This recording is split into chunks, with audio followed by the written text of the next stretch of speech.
Hey everybody, this is Tanis, and welcome to Connected to Nature Enlightenment. And I am going to read Chapter 10, the final chapter of The Power of Now. So we will just get right into it. I hope you're all doing well. Chapter 10, the meaning of surrender. Acceptance of the now. Question. You mentioned surrender a few times. I don't like that idea. It sounds somewhat fatalistic. If we always accept the way things are, we are not going to make any effort to improve them. It seems to me what progress is all about, both in our personal lives and collectively, is not to accept the limitations of the present, but to strive to go beyond them and to create something better. If we hadn't done this, we would still be living in caves. How do you reconcile surrender with changing things and getting things done? To some people, surrender may have negative connotations, implying defeat, giving up, failing to rise to challenges of life, becoming lethargic, and so on. True surrender, however, is something entirely different. It does not mean to passively put up with whatever situation you find yourself in and to do nothing about it, nor does it mean to cease making plans or initiating positive action. Surrender is the simple but profound wisdom of yielding to, rather than opposing, the flow of life. The only place where you can experience the flow of life is the now. So to surrender is to accept the present moment unconditionally, without reservation. It is to relinquish inner resistance to what is. Inner resistance is to say no to what is, through mental judgment and emotional negativity. It becomes particularly pronounced when things go wrong, which means that there is a gap between the demands of rigid expectations of your mind and what is. In that pain gap, if you have lived long enough, you will know that things go wrong quite often. It is precisely at those moments that surrender needs to be practiced if you want to eliminate pain and sorrow from your life. Acceptance of what is immediately frees you from mind identification and thus reconnects you with being. Resistance is the mind. Surrender is a purely inner phenomenon. It does not mean that on an outer level you cannot take action or change a situation. In fact, it is not the overall situation that you need to accept when you surrender, but just the tiny segment called the now. For example, if you were stuck in the mud somewhere, you wouldn't say, "Okay, I resign myself to being stuck in the mud." Resignation is not surrender. You don't need to accept the undesirable or unpleasant life situation, nor do you need to deceive yourself and say that there is nothing wrong with being stuck in the mud. No. You recognize fully that you want to get out of it. You then narrow your attention down to the present moment without mentally labeling it in any way. This means that there is no judgment of the now. Therefore, there is no resistance, no emotional negativity. You accept the issues of this moment. Then you take action and do all that you can do to get out of the mud. Such action I call positive action. It is far more effective than negative action, which arises out of anger, despair, or frustration. Until you achieve the desired result, you continue to practice surrender by refraining from labeling the now. Let me give you a visual analogy to illustrate the point I'm making. Excuse me. You are walking along a path at night, surrounded by a thick fog, but you have a powerful flashlight that cuts through the fog and creates a narrow, clear space in front of you. The fog is your life situation, which includes past and present. The future is your conscious present, the clear space that is now. Non-surrender hardens your physiological form, the shell of the ego, and so creates a strong sense of separateness. The world around you, and the people in particular, come to be perceived as threatening. The unconscious compulsion to destroy others through judgment arises, as does the need to compete and dominate. Even nature becomes your enemy, and your perceptions and interpretations are governed by fear. The mental disease that we call paranoia is only a slightly more acute form of this normal but dysfunctional state of consciousness. Not only your psychological form, but also your physical form. Your body becomes hard and rigid through resistance. Tension arises in different parts of the body, and the body as a whole contracts. Excuse me. The free flow of life energy through the body, which is essential for healthy functioning, is greatly restricted. Body work in certain forms of physical therapy can be helpful in restoring this flow, but unless you practice surrender in your everyday life, those things can only give temporary symptom reliefs, because the resistant pattern has not been dissolved. The resistance pattern has not been dissolved. There is something within you that remains unaffected by the translucent circumstances that make up your life situation, and only through surrender do you have access to it. It is your life, your very being, which exists eternally in the timeless realm of the present. Finding this life is the one thing that is needed. Excuse me, my air conditioning's off and the window's open. I don't know which is worse, so apologize for the noise from the cars. Alright, let me read that line again, please. It is your life, your very being, which exists eternally in the timeless realm of the present. Finding this life is the one thing that is needed, that Jesus talked about. If you find your life situation unsatisfactory, yikes. If you find your life situation unsatisfactory or even intolerable, it is only by surrendering first that you can break the unconscious resistant pattern that perpetrates a situation. Surrender is perfectly compatible by taking action. Surrender is perfectly compatible with taking action, initiating change, or achieving goals. But in the surrendered state, a totally different energy, a different quality flows into your doing. Surrender reconnects you with the source energy of being, and if your doing is infused with being, it becomes a joyful celebration of life energy that takes you more deeply into the now. Through non-resistance, the quality of your consciousness, and therefore the quality of whatever you are doing or creating, is enhanced immeasurably. The result will then look after themselves and reflect that quality. We could call this surrendered action. It is not work as we have known it for thousands of years. As more humans awaken, the word work is going to disappear from our vocabulary, and perhaps a new word will be created to replace it. It is the quality of your consciousness at this moment that is the main determinant of what kind of future you will experience. So to surrender is the most important thing you can do to bring about positive change. Any action you take is secondary. No truly positive action can arise out of an unsurrendered state of consciousness. Question. I can see that if I'm in a situation that is unpleasant or unsatisfactory, and I completely accept it the moment as it is, there will be no suffering or unhappiness. I have risen above it.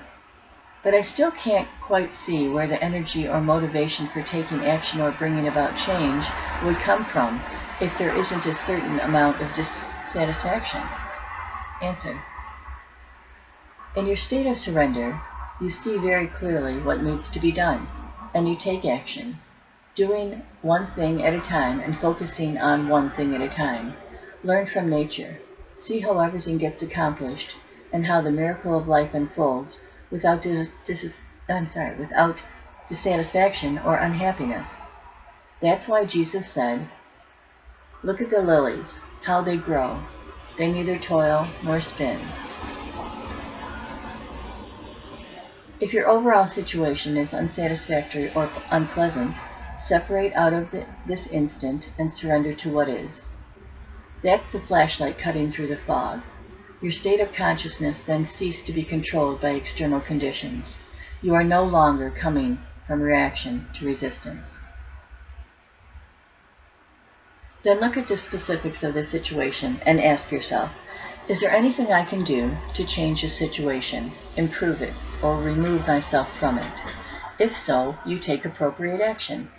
Focus not on the 100 things that you will or may have to do at some future time, but on the one thing that you can do now.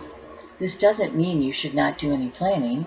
It may well be that planning is the one thing that you can do now, but make sure you don't start to run mental movies, project yourself into the future, and so lose the now. Any action you take may not bear fruit immediately. Until it does, do not resist what is. If there is no action you can take, and you cannot remove yourself from the situation either, then use the situation to make you go more deeply and surrender more deeply into the now, and more deeply into being. I just had a situation like this, folks, and I will explain it after this. But, yeah. When you enter this timeless dimension of the present, change often comes about in strange ways, without the need for a great deal of doing in your life. Without the need for a great deal of doing on your part. Life becomes helpful and cooperative. The inner factors such as fear, guilt, or inertia prevent you from taking action. They will dissolve in the light of unconscious presence. Do not confuse surrender with an attitude of, I can't be bothered anymore, or I just don't care anymore. If you look at it closely, you will find that such an attitude is tainted with negativity in the form of hidden resentment, and so is not surrendered at all, but masked resistance. As you surrender directly your attention inward to check if there is any trace of resistance left inside you, be very alert when you do so. Otherwise, a pocket of resistance may continue to hide in some dark corner in the form of a thought or unacknowledged emotion. From mind energy to spiritual energy. Question. Excuse me. Letting go of resistance is easier said than done. I still don't see clearly how to let go. If you say it is by surrendering, the question remains, how? Answer. Start by acknowledging that there is resistance. Be there when it happens, when the resistance arises. Observe how your mind creates it, how it labels the situation, yourself, or others. Look at the thought process involved. Feel the energy of the emotion. By witnessing the resistance, you will see that it serves no purpose. By focusing all your attention on the now, the unconscious resistance is made conscious. And that is the end of it. You cannot be conscious and unhappy. Consciousness in negativity. I'm sorry, let me read that again. That is very strange. You cannot be conscious and unhappy. Conscious and in negativity. Negativity, unhappiness, or surrendering, in whatever form that means, there is resistance. And resistance is always unconscious. Question. Surely I can become conscious of my unhappy feelings. Answer. Would you choose unhappiness? If you did not choose it, how did it arise? Why is it? What is its purpose? Who is keeping it alive? When you say that you are conscious of your unhappiness feelings, but the truth is that you are identified with them and keep the process alive through compulsive thinking, all that is unconsciousness. If you were conscious, that is to say totally present in the now, all negativity would dissolve almost instantly. It could not survive in your presence. It can only survive in your absence. Even the pain body cannot survive for long in your presence. If you keep your unhappiness alive by giving it time, that is the lifeblood. Remember, time through intense present moment awareness, and it dies. Let me read that again. I'm sorry, 1 second. That is the lifeblood. Remove time through intense present moment awareness, and it dies. There you go. Okay. But do you want it to die? Have you truly had enough? Who would you be without it? Until you practice surrender, the spiritual dimension is something you've read about, talked about, get excited about, write books about, think about, believe in, or don't, as the case may be. It makes no difference. Not until you surrender does it become a living reality in your life. When you do, the energy that you emanate, and which then runs your life, is of much higher vibrational frequency than the mind energy that still runs our world. The energy that created the existing social, political, and economical structures of our civilization, and which also continuously perpetrates itself through our educational systems and the media. Through surrender, spiritual energy comes into this world. It creates no suffering for yourselves, for other humans, or any other life form on the planet. Unlike mind energy, it does not pollute the earth, and it is not subject to the laws of polarities, which dictates that nothing can exist without its opposite, that there can be no good without bad. Those who run on mind energy, which is still the vast majority of the Earth's population, remain unaware of the existence of spiritual energy. It belongs to a different order of reality and will create a different world when a significant number of humans enter the surrendered state and become totally free of negativity. If the Earth is to survive, this will be the energy of those who inhabit it. Jesus referred to this energy when he made the famous poetic statement in the Sermon on the Mount, "Blessed are the gentle, they shall have the earth for their possession." It is a silent but intense presence that dissolves the unconscious patterns of the mind. They may still remain active for a while, but they won't run your life anymore. The external conditions that were being resisted also tend to shift or dissolve quickly through surrender. It is a powerful transformer of situations and people. If conditions do not shift immediately, your acceptance of the now enables you to rise above them. Either way, you are free.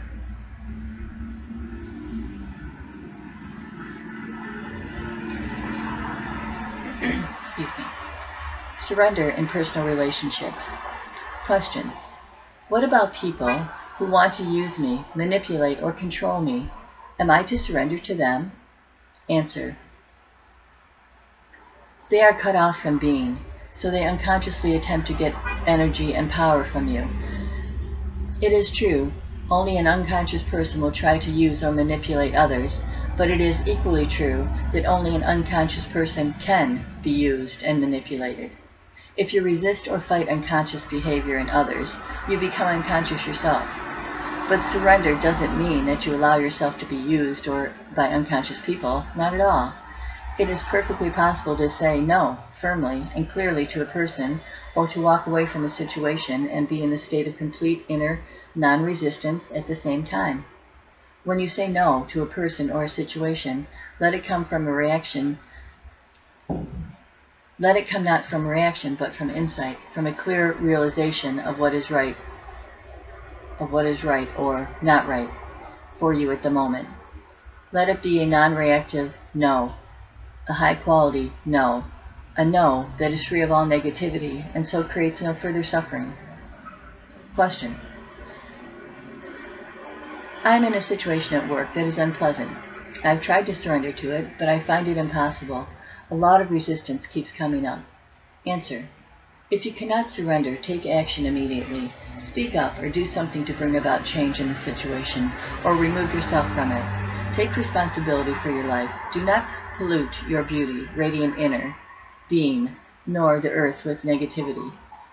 Do not give unhappiness in any form whatsoever a dwelling place inside you.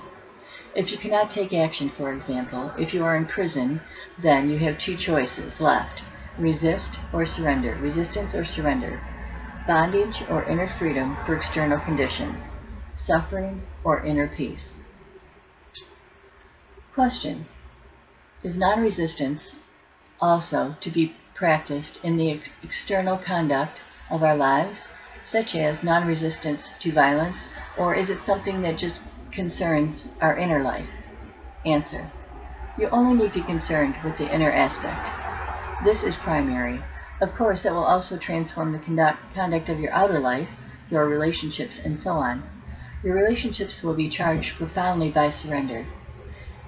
If you can never accept what is, by implication, you will not be able to accept anybody the way they are. You will judge, criticize, label, reject, or attempt to change them. Furthermore, if you continuously make the now into a means to an end, in the future, You will also make every person you encounter or relate with into a means to an end. The relationship, the human being, is then of secondary importance to you, or of no importance at all. What if you can get out of a relationship? What you can get out of the relationship is primary, be in material gain, a sense of power, physical pleasure, or some form of ego gratification. Let me illustrate how surrender can work in relationships. When you become involved in an argument or some conflict situation, perhaps with a partner or someone close to you, start by observing how defensive you became as your own position is attacked, or feel the force of your own aggression as you attack the other person's position. Observe the attachment to your views and opinions. Feel the mental emotion energy behind your need to be right and to make the other person wrong. That's the energy of the egoic mind. You make it conscious by acknowledging it, by feeling it as fully as possible. Then one day, in the middle of an argument, you will suddenly realize that you have a choice, and you may decide to drop your own reaction, just to see what happens. You surrender. You don't mean dropping the reaction just verbally by saying, okay, you are right, with a look on your face that says, I am above all this childish unconsciousness. That's just placing the resistance to another level with the egoic mind still in charge, claiming superiority. I am speaking of letting go of the entire mental, emotional energy field inside you that was fighting for power. The ego is cunning, so you have to be very alert, very present, and totally honest with yourself to see whether you can truly relinquish your identification with the mental position and so freed yourself from your mind. If you suddenly feel very light, clear, and deeply at peace, that is an unmistakable sign that you have truly surrendered. Then observe what happens to the other person's mental position as you no longer energize it through resistance. When identification with mental position is out of the way, true communication begins. Question: what about non-resistance in the face of violence, aggression, and the like? Answer: non-resistance doesn't necessarily mean doing nothing. All it means is that any doing becomes non-reactive.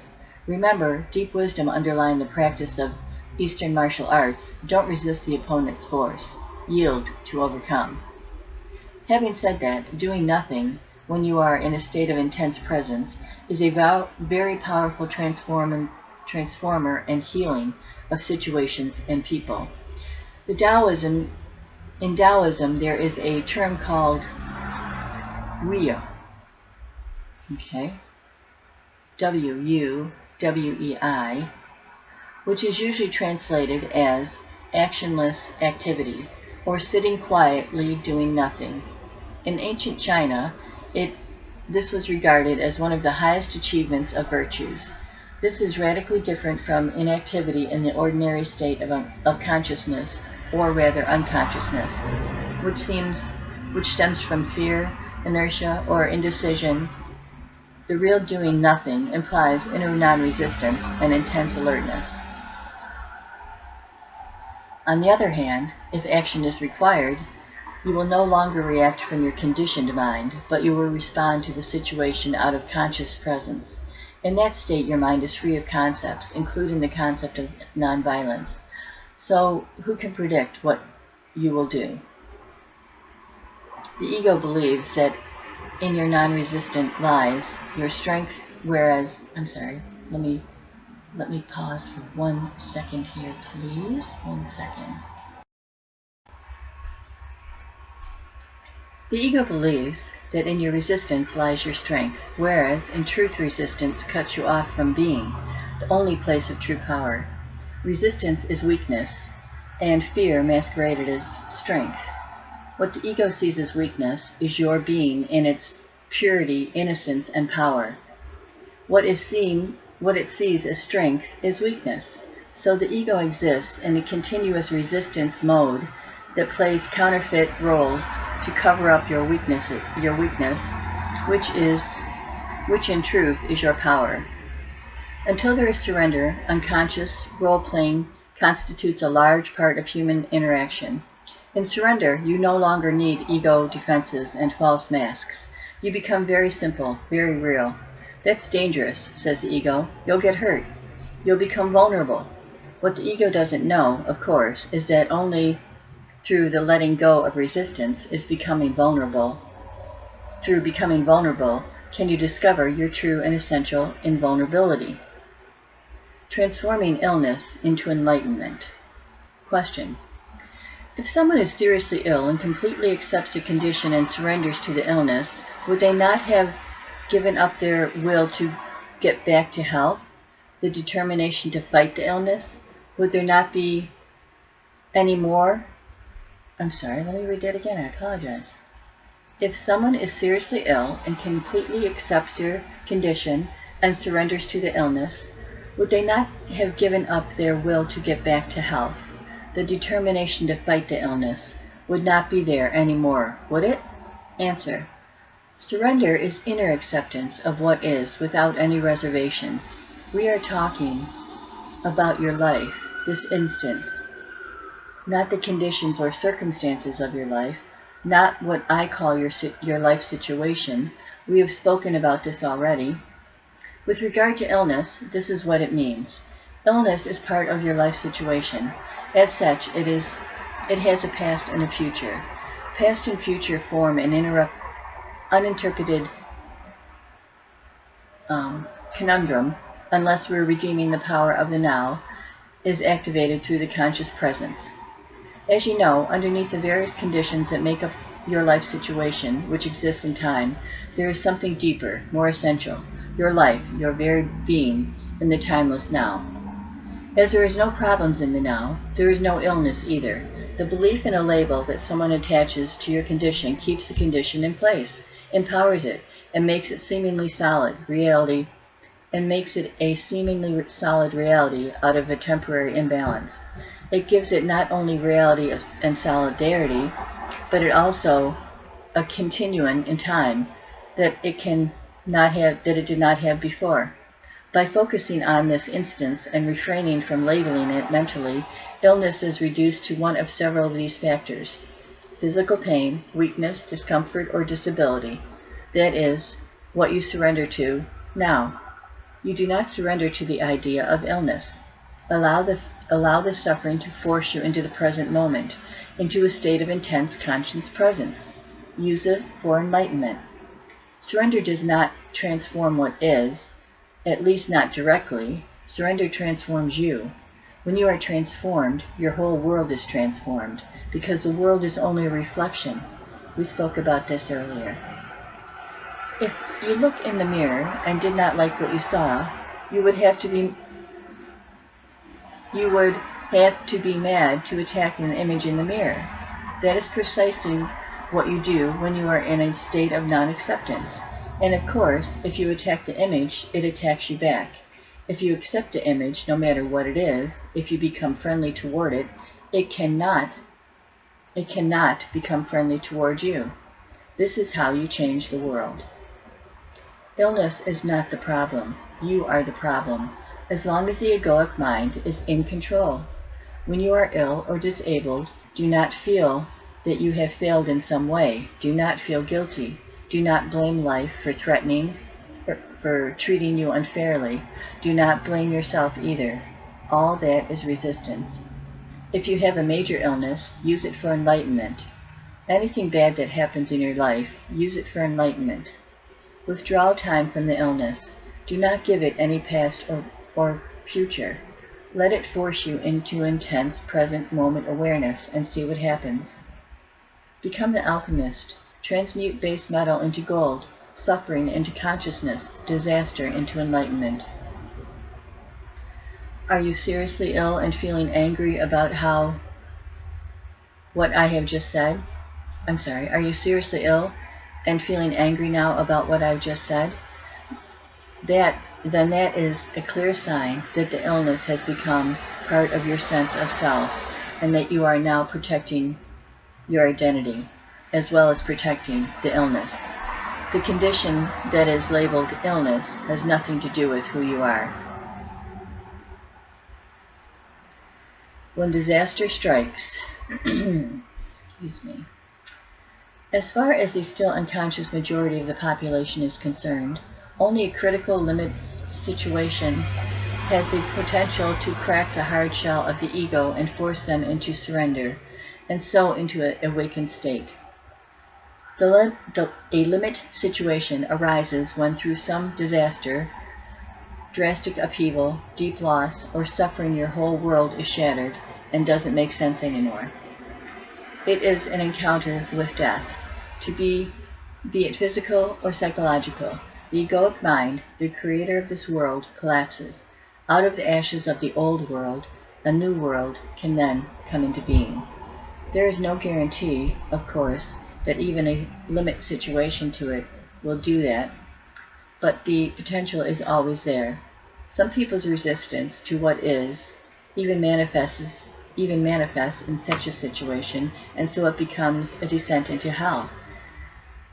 In others, there may only be a partial surrender, but even that will give them a certain depth and serenity that were not there before. Parts of the ego shall break off, and this allows small amounts of the radiance and peace that lie beyond the mind to shine through. Limit situations have produced many miracles. There have been murderers in death row waiting for execution who, at the last few hours of their lives, experience the egoless state and the deep joy and peace that come with it. The inner resistance to the situation they found themselves in became so intense as to produce unbearable suffering, and there was nowhere to run and nothing to do to escape it, not even a mind-projected future. So they were forced into complete acceptance of the unacceptable. They were forced into surrender.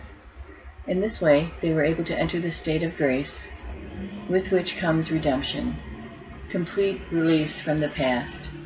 Of course, it is not really the limit situation that makes room for the miracle of grace and redemption, but the act of surrender. So whenever a kind of disaster strikes, or something goes seriously wrong, illness, disability, loss of home or fortune or social defined identity, breakup of a close relationship, death or suffering of a loved one, or your own impending death, know that there is another side to it, that you are just one step away from something incredible, a complete alchemical transmutation of the base metal of pain and suffering into gold. That one step is called surrender. I do not mean to say that you will be happy in such a situation. You will not, but fear and pain will not become transmuted into the inner peace and serenity that come from a very deep place, from the unmanifested itself. It is the peace of God, which passes all understanding. Compared to that, happiness is quite a shallow thing. With this radiant peace comes realization, not on the level of mind, but in with the deep depth of your being, that you are indestructible, immortal. This is not a belief. It is absolute certainty that needs no external evidence or proof from some secondary source. Transforming suffering into peace. Question. I read about a Stoic philosopher, Stoic, in ancient Greece, who, when he was told that his son had died in an accident, replied, "I knew he was not immortal." Is that surrender? If it is, I don't want it. There are some situations in which surrender seems unnatural and inhuman. Answer. Being cut off from your feelings is not surrender, but we don't know what his inner state was when he said those words. In certain extreme situations, it may still be impossible for you to accept the now, but you always get a second chance at surrender. Your first chance is to surrender each moment to the reality of the moment, knowing that what is cannot be undone, because it already is. You say yes to, or what is, or accept what isn't. Then you do what you have to do, whatever the situation requires. If you abide in the state of acceptance, you create no more negativity, no more suffering, no more unhappiness. When you live in a state of non-resistance, a state of grace and lightness, free of struggle, then you live in a state of non-resistance, a state of grace and lightness, and free of struggle. Whenever you are unable to do that, whenever you miss that chance, either because you are not generating enough conscious presence to prevent some habitual and unconscious resistant pattern from arising, or because the condition is so extreme as to be absolutely unacceptable to you, then you are creating some form of pain, some form of suffering. It may look as if the situation is creating the suffering, but ultimately this is not so. Your resistance is. Now here is your second chance at surrender. If you cannot accept what is outside, then accept what is inside. If you cannot accept the external condition, accept the internal condition. This means do not resist the pain. Allow it to be there. Surrender to the grief, despair, fear, loneliness, or whatever the suffering takes. Witness it without labeling it mentally. Embrace it. Then see how the miracle of surrender transmutes deep suffering into peace, into deep peace. This is your crucifixion. Let it become your resurrection and ascension. Powerful. Question. I do not see how one can surrender to suffering. As you yourself point out, suffering is non-suffered. How do you surrender to non-suffered? Forget about surrender for a moment. When your pain is deep, all talk of surrender will probably seem futile and meaningless anyway. When your pain is deep, you will likely have a strong urge to escape from it rather than surrender to it. You don't want to feel it, what you feel. What could be more normal? But there is no escape, no way out. There may be many pseudo escapes: work, drink, drugs, anger, projection, suppression, and so on, but they don't free you from the pain. Suffering does not diminish the intensity when you make it unconscious. When you deny emotional pain, everything you do or think, as well as your relationships, become contaminated with it. You broadcast it, so you speak, as the energy you emanate, and others will pick up on that subliminally. If they are unconscious, they may even feel compelled to attack or hurt you in some way, or you may hurt them in an unconscious projection of your pain.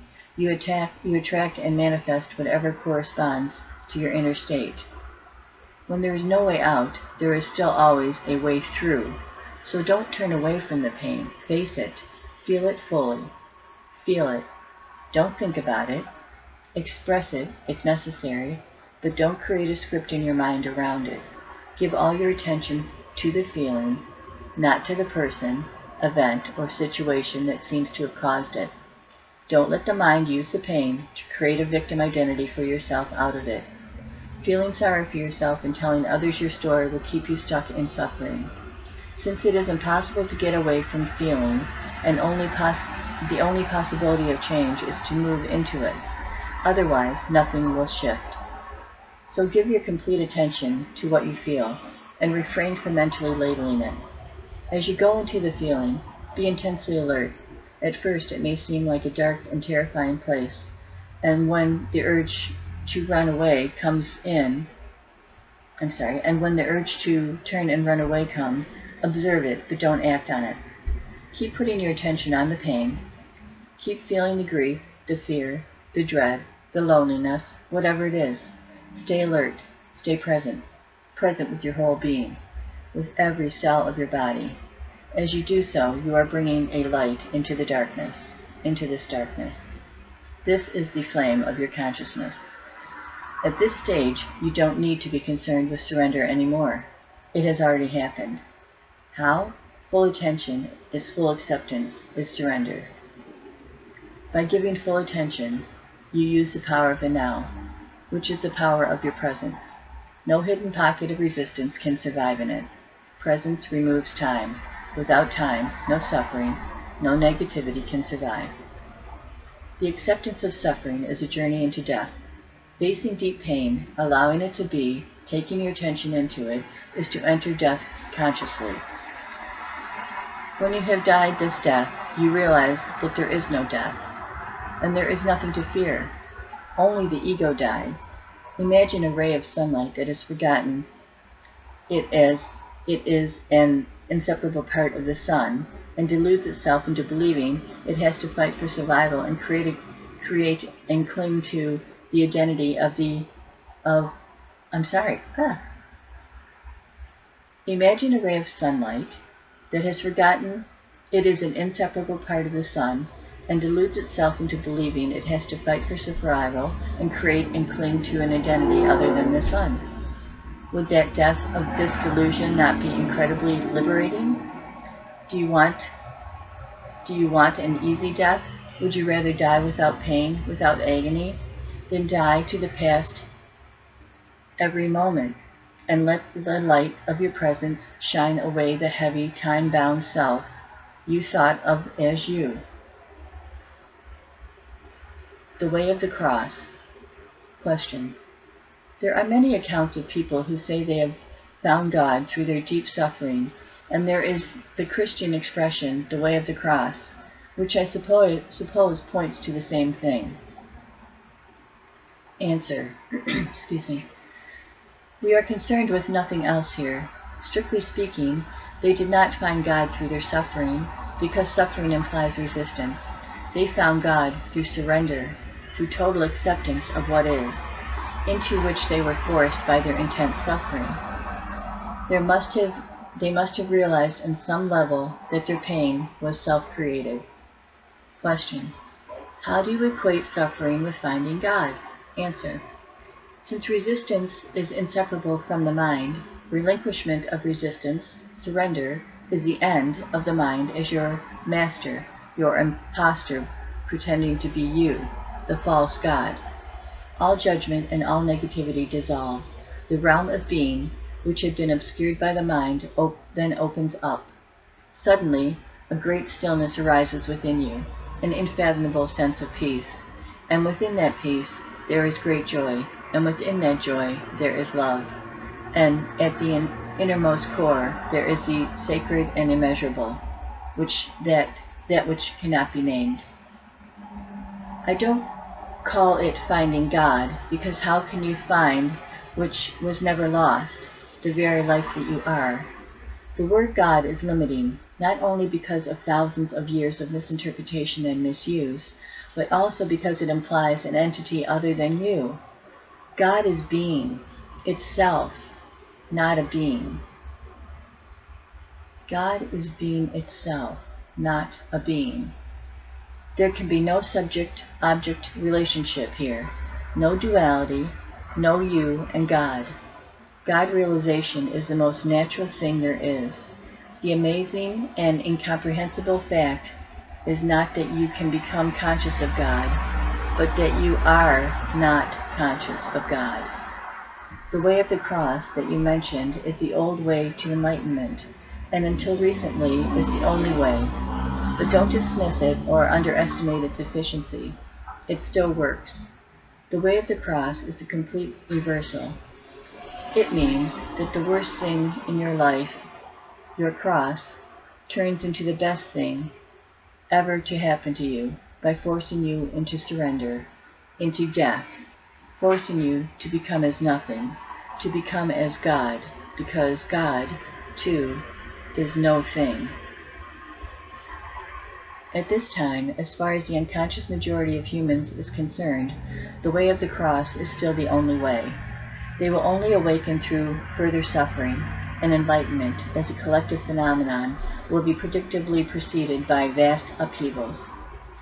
This process reflects the workings of certain universal laws that govern the growth of unconsciousness, and thus foreseen by some seers.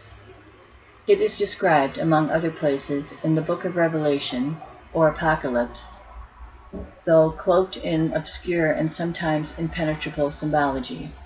This suffering is inflicted not by God, but by humans, on themselves and on each other, as well as by certain defensive measures that the earth, which is a living intelligent organism, is going to take to protect itself from the onslaught of human madness. However, there is a growing number of humans alive today whose consciousness is significantly evolved not to need any more suffering before the realization of enlightenment. You may be one of them. Enlightenment through suffering, the way of the cross, means to be forced into the kingdom of heaven, kicking and screaming. You finally surrendered because you can't stand the pain anymore, but the pain could go on for a long time until it happens. Enlightenment, consciously chosen, means to relinquish your attachment to the past and future and to make the now the main focus of your life. It means choosing to dwell in the state of presence rather than in time. It means saying yes to what is. You then don't need pain anymore. How much more time do you think you will need before you are able to say, I will create no more pain, no more suffering? How much more pain do you need before you can make that choice? If you think that you need more time, you will get more time and more pain. Time and pain are inseparable. The power to choose. Question. What about all those people who, it seems, actually want to suffer? I have a friend whose partner is physically abusive towards her, and her previous relationship was of a similar kind. Why does she choose such men? And why is she refusing to get out of the situation now? Why do so many people actually choose pain? I know that the word choose is a favorite New Age term, but it isn't entirely accurate in this context. It is misleading to say that somebody chose a dysfunctional relationship or any other negative situation in his or her life. Choice implies consciousness, a high degree of consciousness. Without it, you have no choice. Choice begins the moment you disidentify from the mind and its conditioned patterns, the moment you become present. Until you reach that point, you are unconscious, spiritually speaking. This means that you are compelled to think, feel, and act in certain ways according to the conditioning of your mind. That is why Jesus said, "Forgive them, for they know not what they do." This is not related to intelligence in the conventional sense of the word. I have met many highly intelligent and educated people who were also completely unconscious, which is to say, completely identified with their mind. In fact, if mental development and increased knowledge are not counterbalanced by corresponding growth in consciousness, the potential for unhappiness and disaster is very great. Your friend is stuck in a relationship with an abusive partner, and not for the first time. Why? No choice. The mind, conditioned as it is by the past, always seeks to recreate what it knows and is familiar with, even if it is painful. At least it is familiar. The mind always adheres to the known. The unknown is dangerous because it has no control over it. That's why the mind dislikes and ignores the present moment. Present moment awareness creates a gap, not only in the stream of mind, but also in the past-future continuum. Nothing truly new and created can come into this world except through that gap, that clear space of infinite possibility. So your friend is being identified with her mind. May be recreating a pattern learned in the past in which intimacy and abuse are inseparably linked. Alternatively, she may be acting out a mind pattern learned in early childhood according to which she is unworthy and deserves to be punished. It is possible, too, that she lives a large part of her life through the pain body, which always seeks more pain on which to feed. Her partner has his own unconscious patterns, which complement hers. Of course, her situation is self-created, but who or what is the self that is doing the creating? A mental, emotional pattern from the past, no more. Why make a self out of it? If you tell her that she has chosen her condition or situation, you are reinforcing her state of mind identification. But is her mind pattern who she is? Is it her self? Is her true identity derived from the past? Show your friend how to be the observing presence behind her thoughts and her emotions. Tell her about the pain body and how to free herself from it. Teach her the art of inner body awareness. Demonstrate to her the meaning of presence. As soon as she is able to access the power of now, and thereby break through her conditioned past, she will have a choice. Nobody chooses dysfunction, conflict, pain. Nobody chooses insanity. They happen because there is not enough presence in you to dissolve the past, not enough light to dispel the darkness. You are not fully here. You have not quite woken up yet. In the meantime, the conditioned mind is running your life. And ruining. I'm sorry. Similarly, if you are one of many people who have an issue with their parents, if you still harbor resentment about something they did or did not do, then you still believe that they had a choice, that they could have acted differently. It always looks as if people had a choice, but that is an illusion. As long as your mind, with its conditioned pattern, runs your life, as long as you are your mind, what choice do you have? None. You are not even there. The mind identified state is severely dysfunctional. It is a form of insanity. Almost everyone is suffering from this illness in varying degrees. The moment you realize this, there can be no more resentment. How can you resent someone's illness? The only appropriate response is compassion. Pause. Question. So that means nobody is responsible for what they do? I don't like that idea. Answer. If you are run by your mind, although you have no choice, you will still suffer the consequences of your unconsciousness, and you will create further suffering. You will bear the burden of fear, conflict, problems, and pain. The suffering thus created will eventually force you out of your unconscious state. Question. What you say about choice also applies to forgiveness, I suppose. You need to be fully conscious and surrender before you can forgive? Answer. Forgiveness is a term that has been used for 2,000 years, but most people have a very limited view of what it means. You cannot truly forgive yourself or others as long as you derive your sense of self from the past. Only through assessing the power of now, which is your own power, can there be true forgiveness.